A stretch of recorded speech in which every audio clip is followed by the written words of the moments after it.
Okay. Hello, everybody. Welcome to our Happy Healthy Women Tuesday 20-minute live. I am so happy to be here with you guys today and with this beautiful woman by my side. How I wish it was in person so that I could give you this big hug, Tammy Price. But I'm so happy to see your beautiful face. So, guys, for those of you who don't know, Tammy is so first of all, she's a branch director with Happy Healthy Women in our Oakville branch. She has built a beautiful branch and led so many incredible women to so many beautiful things in their lives. She is a certified medical intuitive. She's the founder of a company called Shifting into High Gear. And this woman goes deep. Whether you like it or not, she's got your back and takes you into the places that you may not want to go. But it's always with love and from a good place. So Tammy, welcome. I love you. I'm so happy you're here. Thank you, happy, healthy Nat. I'm so happy to be here. I get like a little red in the face when you're sharing all that stuff, but it's awesome stuff. It's all good stuff. It's so Thanks true. for having We me. don't hear it about ourselves all the time. So it's nice to hear someone else say it.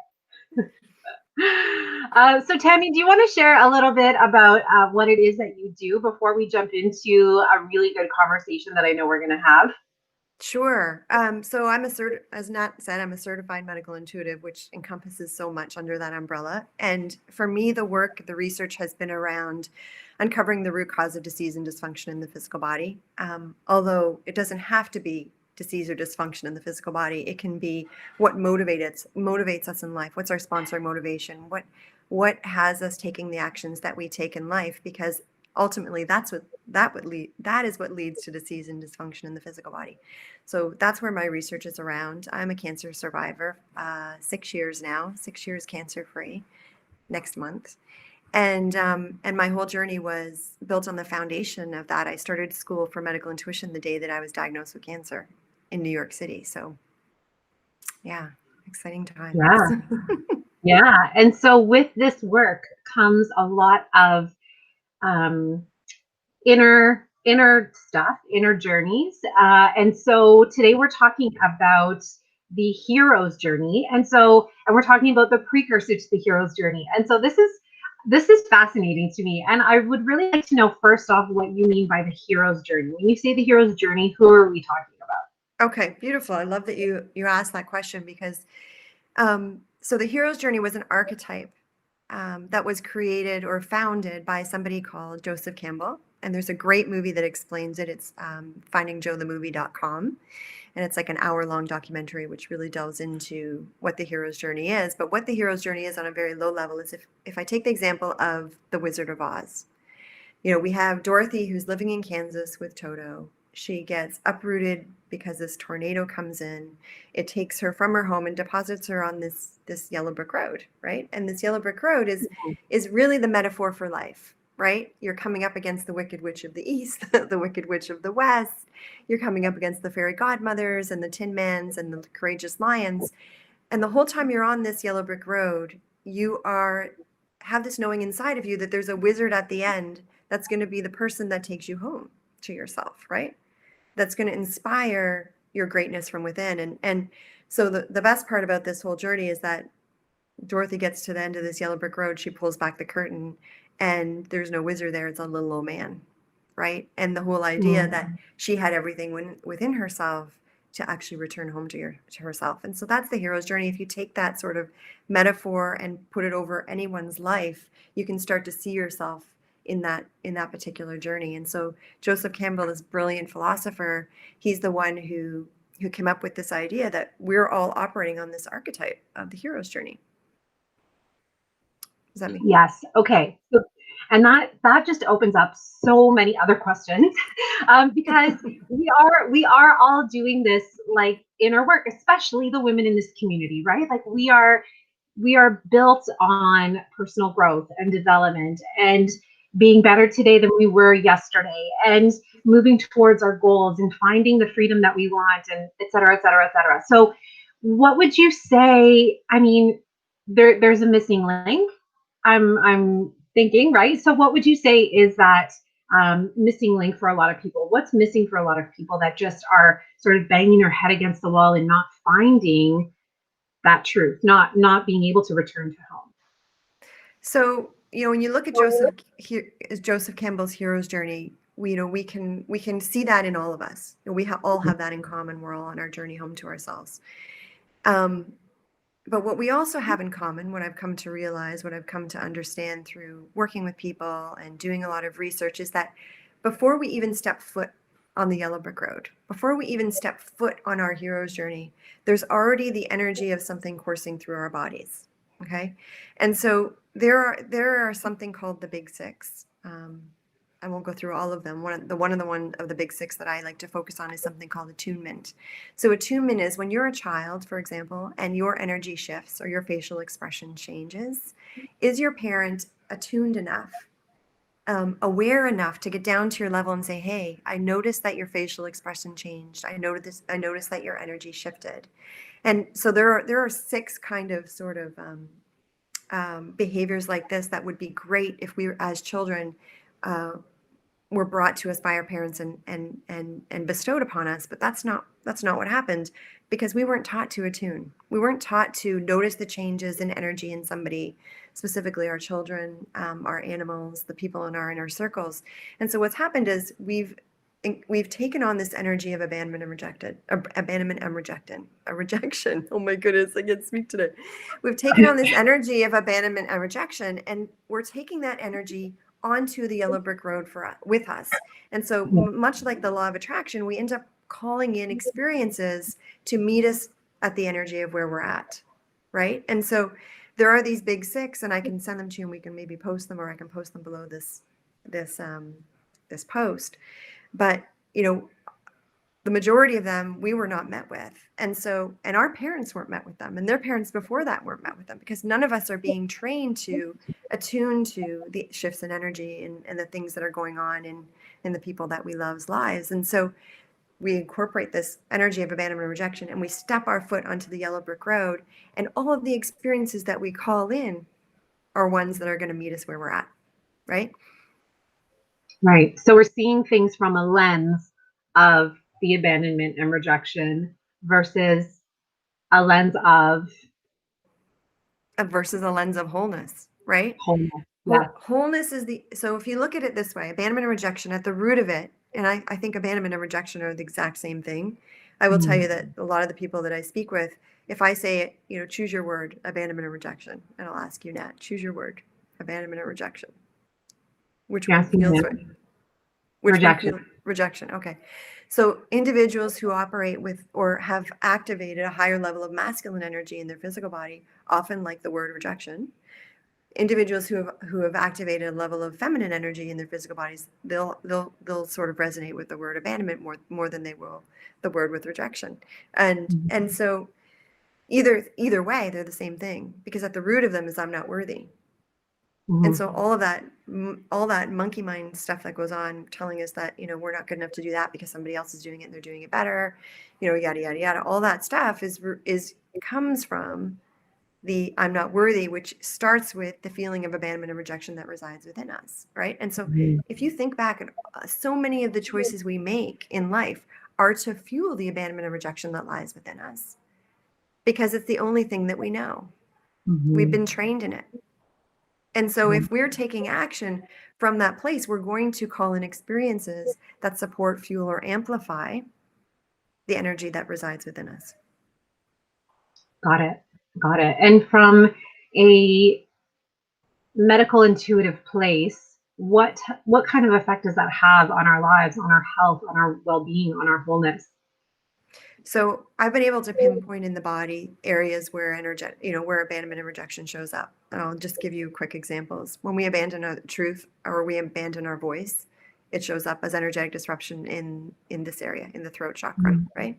If we abandon our connection to a higher power, if we abandon our connection to God, and it's so funny because sometimes I'll say the word God to people and say, "How do you feel?" And they'll be like, "Don't use that word with me." And I'm like, okay, no worries. Like, no worries. Yeah. You can use a universe, higher power, God, source, whatever it is that you want to call it. When we abandon our connection to that, we end up with energetic disruption in the top of the head, right? Or in it'll show up often, or it'll manifest into things like concussions to migraine headaches to, alopecia, those kinds of things.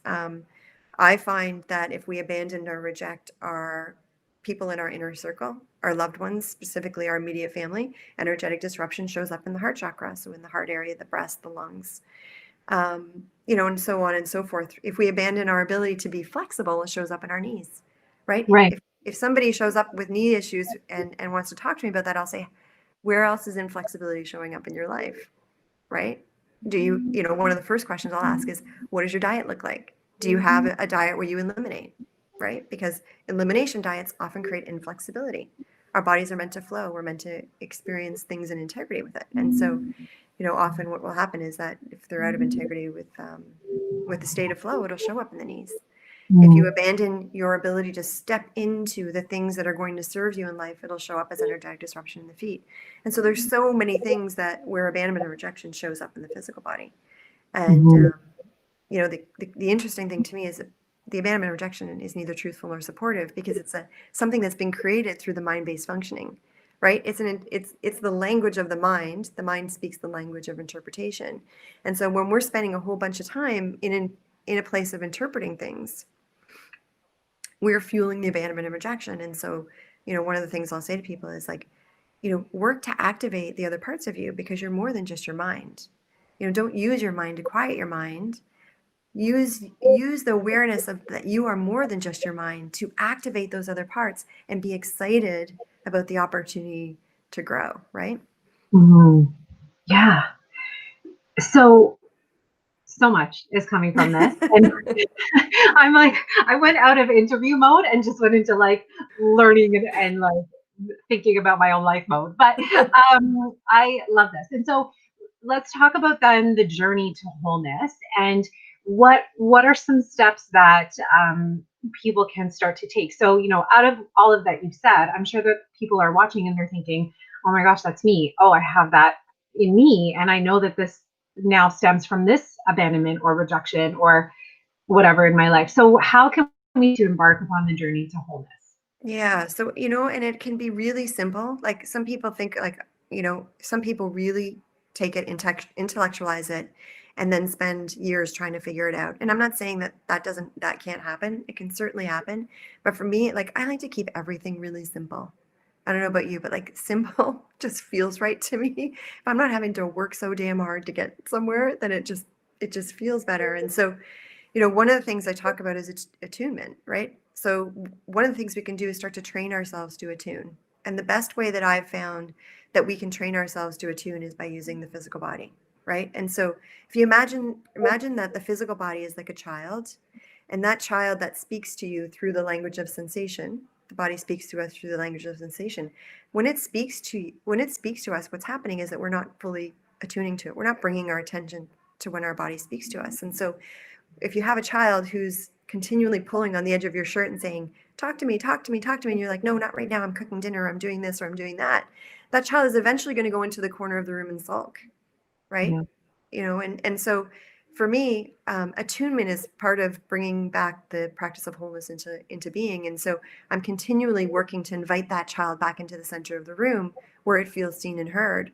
And so I'll use things like temperature change. Cryotherapy is one of the things that I love to do, where you go into a tank and you're frozen in like minus 220 degree temperatures for like 30 seconds. But, that's me. I take it to the extreme. You can go for a walk in a cold day and just instead of watching your shoulders rise up to meet your earlobes, bring the awareness to that, attune to it. Because whether your shoulders rise up or don't, you're still going to feel the cold, right? We just, so it's like feeling the cold, welcoming it in, embracing the sensations that rise up when you do that. I love standing in my bare feet in the grass or in the snow. I like holding an ice cube in my hand to bring my awareness to where the sensation is being activated. And in doing so, I'm slowly inviting that child back into the center of the room where it feels comfortable to be seen and to be heard. In terms of soul activation, some of the things that I do, I like to listen to music that, lights up my soul. I like to do a lot of inner journey work that lights up my soul. I like to laugh, those kinds of things that, some people meditate, and that's perfectly fine too. But yeah. So it's fairly simple. It's just, Mhm. not getting frustrated with the mind, recognizing that the mind, is a big player at the table, but activating the parts of you that are also at the table and play an important role in your wholeness. Mhm. Yeah, and one of the things that I'm hearing is making a conscious decision to step into things that bring you joy, that really allow you to experience things that are outside of yourself, but make like bring that wholeness to you. Yes? Yeah, and that you're, because recognize your mind has the need to control. It has the need to Yeah. know what things are going to be like before you're willing to step in and try it, right? And so that's lovely. It's always going to do that. But like try things that allow you to lean into surrender, and not just on an intellectual basis. Have them start to become part of your belief system. So bring them down so that you're actually embodying them and then Yeah. taking action from that place, right? It's so funny that we're having this conversation today because this morning I was, getting all set up to do my boot camp workout and I took out my weights and I rolled out my mat and I got my runners on and I was like, I don't feel like doing this today. And so then I just like took off my shoes and I did yoga instead. Oh, And it was like the best decision I could have made for myself. But it was, a challenge in that first few minutes of trying to get out of my head and just really focus in because with the boot camps you're in your head, right? You're like totally. it's so much about yeah. So anyway, I love that you said that. And so that's a perfect example of that. Awesome. Good for you for listening to your body. Thank you. So, Tammy, tell us how you work with people. I'm going to post up your link here so that people can find more information about you. But yeah, like what kind of programs are you running? How do you work with people one on one? How does it work? Okay, so most people come to me and experience something called H2H, which is if you go to my website, shiftingintohighgear.com, right on the main page, there's a button H2H Sunday. So once a month on a Sunday, I run something called H2H. Call it what you want, heart to heart, heels to heel, or whatever it is. And it's a 4-hour intensive that introduces people to the concepts, right? Because there are concepts that I've developed that take people that teach people how to not just intellectually understand, but to embody, and then so that they can set themselves up onto a path and do so simply. And so that's usually the introduction to my work. And then beyond that, I have like a 5-week intensive that I take someone through. I like to do that one-on-one. I think people get more out of it that way. Yeah, and then of course through Happy Healthy Women of Oakville, I'm always doing events there. So yeah. Yeah. So check out everything that Tammy has going on, and you can head to her website. It's right here, shiftingintohighgear.com. Tammy, any final words as we, move into our day? What is one thing that we can take with us today? Whether it's just being more mindful of how we're experiencing things. I loved what you said about the shoulders. That's something I always have to look out for myself. Yeah, one thing that we can take with us today that will help us be more mindful of what we're taking in. Yeah, one of the things I love to share, and thanks for asking me to do that. One of the things I love to share with people is that resistance is the opposite of growth, right? Mm. And so many, and resistance is born out of the abandonment and rejection, right? When we resist things, we're afraid to jump in, right? And we need to recognize that the growth resides on the other side of the resistance. And so we have a choice. Do we want to stay comfortable or do we want to grow? And I know for me that like my dharma in life, what comes above my relationship with my husband, what comes above my relationship with my kids is my growth. And so, and all of that, will radiate outwardly and affect them in a positive way, I believe. And so, resistance is the opposite of growth. And whatever way that you choose to grow, whether it's with me or with other people or on your own, beautiful. And just, I would encourage a commitment to that. Yeah, in support of the global community. I love it. I love it. Thank you so much, Tammy, for being here today. Thank you for being part of Happy Healthy Women. You are truly a fabulous leader and an amazing coach, and you taught me so much. So Thank thank you, you. thank you, thank you. Yes, Thank you for um, having me. for sure. And for those of you wanting more of Tammy, please do check out her events. Check out what she has going on her website. And if you are looking to step into leadership as well, we want to have you. So check out hhwglobal.com and see what we have going on and how you can step in and fill the role of leader. Thank you, It will Tammy. change your business. It will change your business. I promise. Absolutely. Thank you. Have a great Thanks, day, Zach. everybody. And thanks, Tammy. Have a great day.